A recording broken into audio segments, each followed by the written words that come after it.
It has been a very long time since I've built a Tamiya kit. That is because I typically build 1 in 350 scale models of World War II battleships.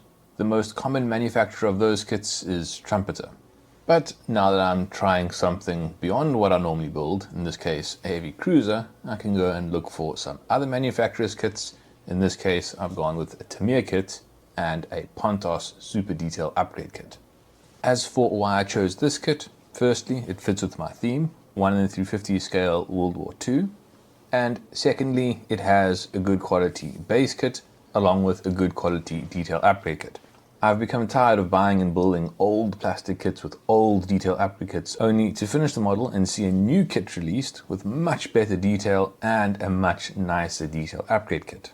Looking at the hull, there is a fair amount of detail. Lines for hull plating are provided, although it is only the horizontal lines, there aren't any vertical lines. If you look very closely at the plastic, you can see that there's a slight pattern. It's not perfectly smooth. That might be an attempt by Tamiya to create a textured surface for the armor plate, but I'm not sure if that is going to be visible underneath the paint. It is very subtle, but it is throughout the entire hull. There are a large number of portholes on Mogami's hull. All appear to be molded very nicely with very fine wriggles. I'm quite happy with all of them. Beyond that, there's not much more detail. There's some rungs for a ladder, a boom, and then openings for torpedo launchers. In terms of hull detail, I'll put this in between Trumpeter and Verifier. There is certainly a lot more than you'd find on a Trumpeter kit, but a lot less than you'd find on a Verifier kit. This kit can either be built as a full hull or waterline model.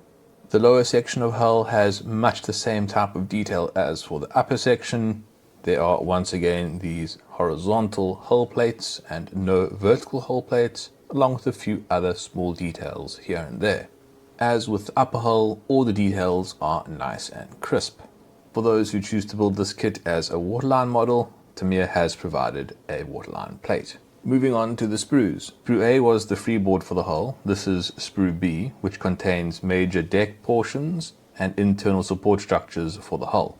In addition to that, there are various components that go underneath the hull. We have propellers, skegs, and what look like the rudders.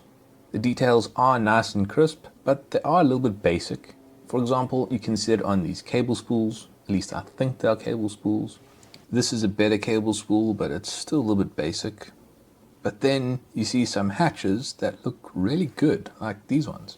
So you have this strange mix of a bit low detail and some really nice detail on the same component.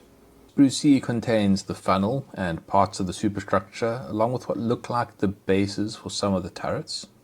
Once again, the detail is good, the molding is crisp, and there is no flashing or defects. We then jump all the way to Sprue F for the tiniest of sprues. This is the clear sprue for windows, for the bridge, and searchlight glass.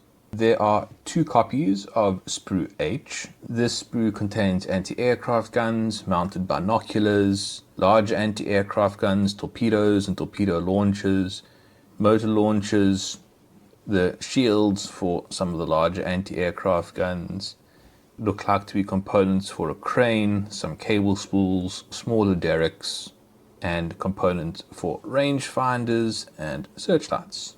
There are also paravanes over there. Lots of small components on those sprues.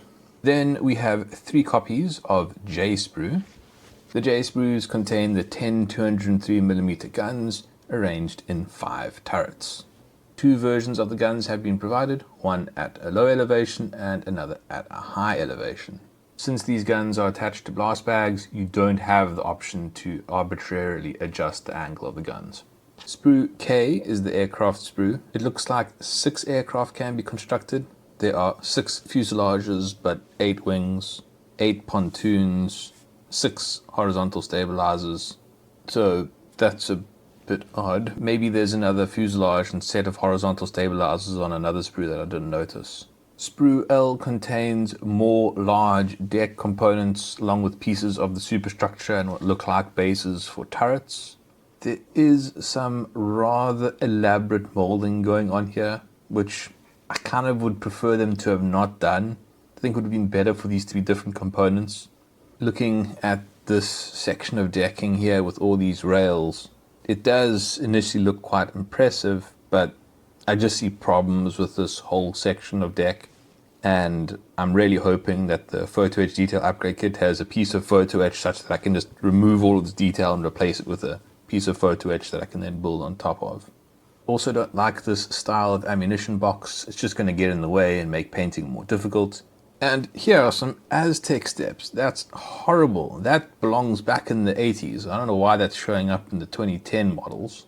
That should just not be there at all. And because there's tread plate all around it, it's going to make correcting this very difficult. This is what I'm finding a little bit bizarre about this kit. You have things like that, and then literally on the component next to it, you have these incredibly detailed plastic hatches with nice meshing inside these vents. How do you have on the same sprue with components next to each other this fantastic level of detail and then Aztec steps? Mia, what are you thinking? Sprue M contains some interesting components. These tubes go on the sides of the funnels, along with the upper sections of the main mast and the main crane. 2 copies of Sprue P are provided, containing more components for aircraft and components for the catapult. These aircraft do appear to be different from the aircraft on the other sprue, so these fuselages will be used with these wings. Once again, we seem to be collecting more wings than fuselages. Sprue R contains more sections of the main mast, along with cable spools and what look to be parts of the superstructure. There are also an additional 2 barrels for the main armament. I think the point of these is just to introduce a third angle into the elevation for these barrels. On these light anti-aircraft guns, you can see a little bit of flashing on the end of the barrels. That's about as bad a defect as I've seen so far in this kit. Sprue S contains yet more mast type structures. I believe these go on top of the turrets. Finally, for the plastic components, Sprue X contains components for the stand and the stand itself. The kit also includes this rather odd collection of components. From what I've seen, it is used to connect the hull together somehow, but I don't really know why it is necessary. Included in the pack is also a metal anchor chain, which is more sensible to me, although I don't know what these metal components are for. Staying with the metal components, Tamiya has provided a basic photo etch sheet. This contains components for the crane, catapults, and cradles for the aircraft. In addition to that, Tamiya provided 3 pieces of metal wire. Lastly, Tamiya has provided a small decal sheet, a sheet of flags, stickers for the display, and a sticker for I don't know what. Included in the kit is Tamiya's standard style of manual. The manual opens with some history on the ship and then proceeds into what look to be clear instructions on how to construct the model. Lastly, Tamiya has provided this 1:1 scale drawing of the model.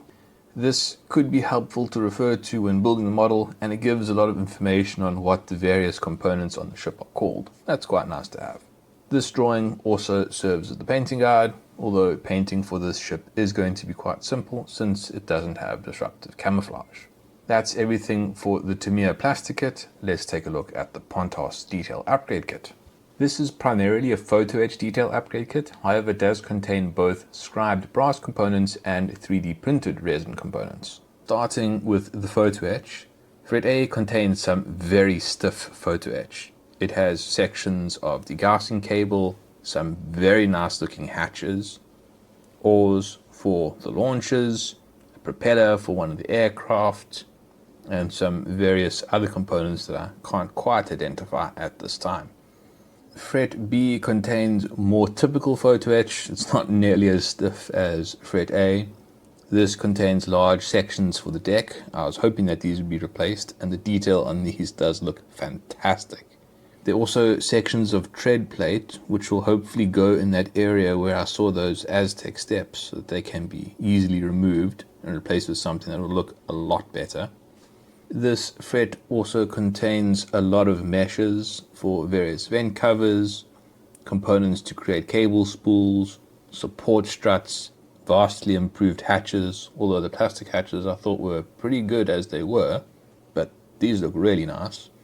along with components that could be parts of ammunition boxes. And if I am correct, those look like replacement portholes with wriggles. There is a lot of really good detail on this fret. These portholes with their wriggles are a little bit weird. They're kind of just randomly scattered all over the place. Fret C contains more sections of decking. There's that platform that I was talking about earlier on that I'd hope I'd be able to replace with photo etch. As you can see, it can be entirely replaced with photo etch. There are cutouts for some of the plastic components to stick through, but I think the detail on this is much nicer, and I'm sure I'll be able to place tracks on top of this area over here to create a much better effect than the plastic that was there before. In fact, these are the tracks here. You can see that. I'll take these, bend them, and get them to fit over there, and these turntables will go on these points over here.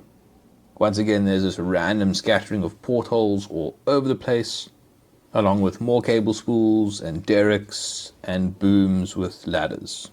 This photo etch all looks very nice. Fret D contains a lot of very small components. There are components for the catapults, components for what look like to be structures for the masts and cranes, ladders, derricks, of course, the portholes all over the place. This area looks to contain components for anti-aircraft guns. This, I think, is paneling for the sides of the main battery turrets. These look to be ammunition boxes. Here there are some ladders and handrails. All sorts of bits and pieces on this fret. Fret E is another robust piece of photo etch, although not nearly as stiff as fret A. This fret contains a lot of handrails, various structures that are going to go on the side of the funnels. These are cradles for motor launchers and details for the motor launchers, various derricks for boat handling, cranes to go around the deck, and ladders. That's all there is for the photo etch, but there's also a fair amount of scribe brass. This is mostly booms and sections of masts, along with bits and various other components that are going to go around the deck. Pontos has provided some 3D printed resin components that look to be highly detailed. The most obvious components are the larger anti-aircraft guns.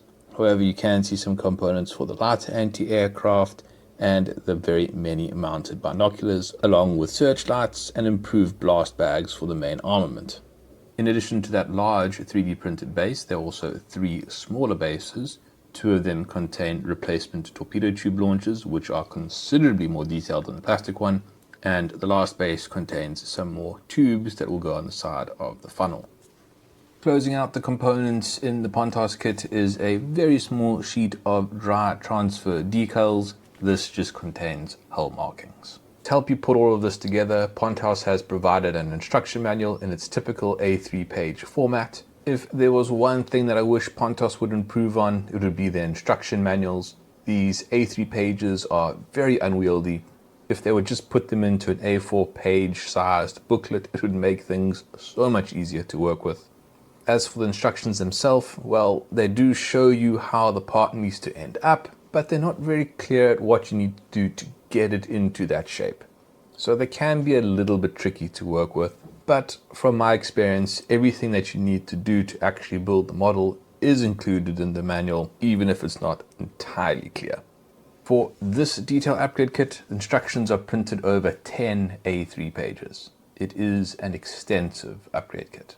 Now that I've had a look at all the components in these 2 kits, I think I can safely say that this is going to make a very nice model. While the Tamiya kit doesn't have the same level of detail as current verifier kits, I still think it is a very good kit and has a good level of detail for a plastic kit. This is something I'm not overly concerned about, since I will be enhancing that plastic kit with the Pontos Super Detail Upgrade Kit, which is very detailed. Since the Pontos Super Detail Upgrade Kit includes 3D printed components for the searchlights and lighter anti-aircraft guns, I don't think there's going to be a need for me to purchase aftermarket 3D prints to help enhance this kit further. If you don't want to wait for the scheduled release of videos and want to watch them when they are uploaded, consider becoming a channel member by clicking the join button below. If you would like to support the channel, like and subscribe, and as always, questions are welcome in the comments. Thank you for watching. Cheers.